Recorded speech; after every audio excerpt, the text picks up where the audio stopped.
নমস্কার, সবাইকে স্বাগত জানাই দুর্বার রান্নাঘরে। পুরনো বন্ধুদের জানাই অসংখ্য ধন্যবাদ, নতুন বন্ধুদের স্বাগত। আমি তৈরি করে ফেললাম কুঁদরির একটা রেসিপি। যদি আপনারা দেখেন এবং আপনাদের ভালো লাগে তাহলে লাইক, কমেন্ট ও শেয়ার করবেন। নতুন নতুন নোটিফিকেশনের জন্য অতি অবশ্যই সাবস্ক্রাইব করবেন। সবাই ভালো থাকবেন, সুস্থ থাকবেন, ধন্যবাদ। এখানে আমি কুঁদরি নিয়ে নিয়েছি 250 গ্রাম, লম্বা লম্বা করে কেটে নিয়েছি। এর মধ্যে একটু নুন দেব, একটু লঙ্কার গুঁড়ো দেব, একটু হলুদ দেব। এটা ভালো করে মেখে নেব।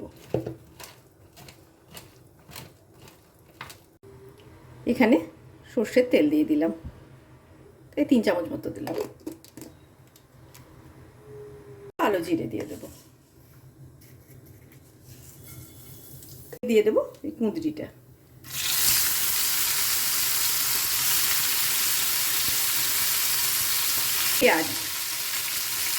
পেঁয়াজটা একটু আগে দিতে হতো, আমি ভুলে গেছি।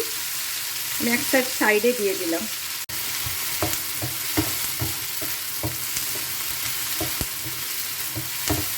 এখানে 4 চামচ মতো পোস্ত নিলাম আর 2টো কাঁচা লঙ্কা নিলাম, যেটা ভালো করে বেটে নেব।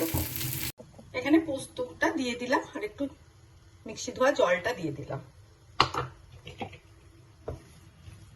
পোস্তটা এটা আমাদের বীরভূম, বর্ধমানের বা বাঁকুড়ার লোকেরা ভীষণ খায় কুঁদরি পোস্ত, এবং ভীষণ ভালো লাগে খেতে।